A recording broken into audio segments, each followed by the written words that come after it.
എന്തുകൊണ്ടാണ് ശ്രീമാൻ P K കുഞ്ഞാലിക്കുട്ടിയെപ്പോലെ CHൻ്റെ തൊപ്പി യോജിക്കുന്ന ഒരാളിവിടെ ഇരിക്കുമ്പോൾ ഞാൻ വൈസ് ചാൻസലറെ ആദ്യം സംബോധന ചെയ്തത് എന്ന് ചിലരെങ്കിലും ആലോചിച്ചു കാണും. അത് എൻ്റെ അച്ഛനിൽ നിന്ന് ഞാൻ പഠിച്ച ഒരു പാഠമാണ്. ഞാൻ സബ് കളക്ടറായിരിക്കുമ്പോൾ താലൂക്ക് കച്ചേരിയിൽ പോയാൽ ഞാനാണ് തഹസിൽദാരുടെ കസേരയിലിരിക്കുക. ഞാൻ കളക്ടറായിരിക്കുമ്പോൾ RDO ഓഫീസിൽ പോയാൽ ഞാൻ RDOയുടെ കസേരയിലിരിക്കും. ഞാൻ റവന്യൂ ബോർഡ് മെമ്പറായ ചീഫ് സെക്രട്ടറിയുടെ പദവിയിലോ ഇരിക്കുമ്പോൾ കളക്ടറേറ്റിൽ പോയാൽ ഞാൻ കളക്ടറുടെ കസേരയിലിരിക്കും, കളക്ടർ അപ്പുറത്തെ കസേരയിലിരിക്കും. അതാണ് നമ്മുടെ നാട്ടിലെ രീതി.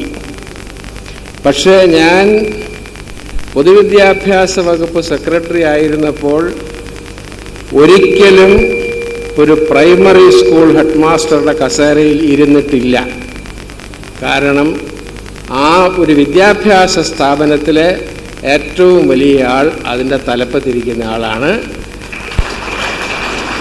ഇവിടെ ഗവർണർ വന്നാൽ ഗവർണറെ ഞാൻ സംബോധന ചെയ്യുന്നത് ഗവർണർ ചാൻസലർ ആയതുകൊണ്ടാണ്, ഗവർണർ ആയതുകൊണ്ടായിരിക്കുകയില്ല. അതുകൊണ്ടാണ് ഷീനയ്ക്ക് പോലും ഒരു എംബാരസ്മെൻറ്റ് തോന്നിക്കാണും, കുഞ്ഞാലിക്കുട്ടി സാഹിബിൻ്റെ പേരിന് മുമ്പേ പറഞ്ഞല്ലോ എന്ന്.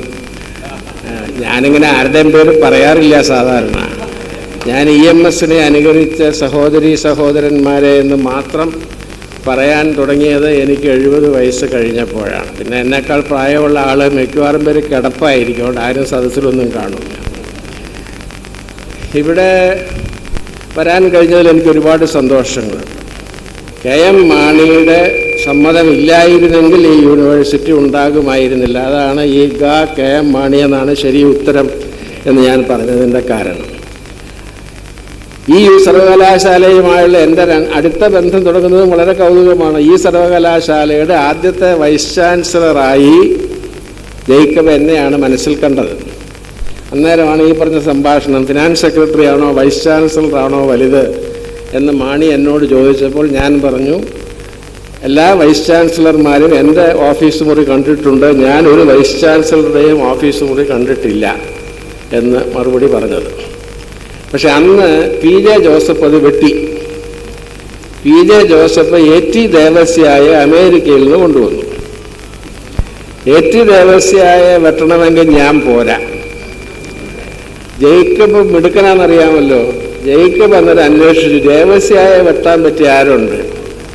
അങ്ങനെ ഇരുന്നപ്പോൾ ജേക്കബ് അറിഞ്ഞു മഹാത്മാഗാന്ധി സർവകലാശാലയുടെ ഭൂമിശാസ്ത്ര മേഖലയിൽപ്പെട്ട ഒരാൾ ചൈനയിൽ അംബാസിഡറായിരുന്ന ഒരു KR നാരായണൻ പെൻഷനായി വന്നിട്ടുണ്ട്. അങ്ങനെ പിടികൂടിയ മഹാത്മാഗാന്ധിയുടെ ആദ്യത്തെ വൈസ് ചാൻസലറാക്കിയാൽ ദേവസ്യായെ വെട്ടാം. അങ്ങനെ ജേക്കബ് ഡൽഹിയിൽ പോയി KR നാരായണനെ, ഇതൊക്കെ എഴുതപ്പെടാത്ത ചരിത്രങ്ങളാണ്, ഫോക്ക് ഹിസ്റ്ററി എന്ന് പറയും. നാരായണൻ സമ്മതിച്ചു.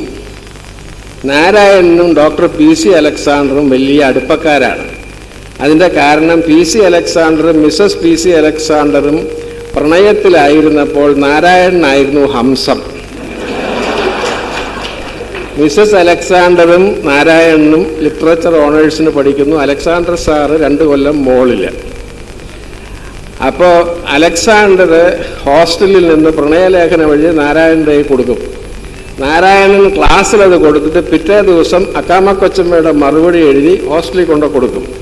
ഇതാണ് അവർ തമ്മിലുള്ള അടുപ്പം. അപ്പോൾ ഒരു ദിവസം ജോലി വൈകിട്ട് വന്നപ്പോൾ പറഞ്ഞു, ഡോക്ടർ അലക്സാണ്ടറുടെ അദ്ദേഹത്തെ കുഞ്ഞെന്നാണ് വിളിക്കുന്നത്. കുഞ്ഞെ, ഞാൻ നാട്ടിൽ തിരിച്ചു പോവാണ്, വിദ്യാഭ്യാസ മന്ത്രി വന്നിരുന്നു കേരളത്തിൽ നിന്ന് വൈസ് ചാൻസലറാവാൻ. അപ്പോൾ PC അലക്സാണ്ടർ പറഞ്ഞു, നാരണ നിനക്ക് ഭ്രാന്തുണ്ടോ അവിടെ പോവാൻ?